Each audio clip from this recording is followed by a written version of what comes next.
gagawa ng anomalya, hindi ka aasenso. Hindi pala baha ang magpapalubog sa ating bansa, kundi kasakiman. Kung gusto mo ng pambabilis ang yaman, pag-contractor ka!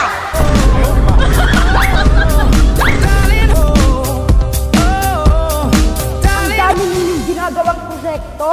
Pero sa tuwing umuulan, lubog pa rin kami sa baha. Taon na nga kami sa utang, lalo pa kaming lulubog.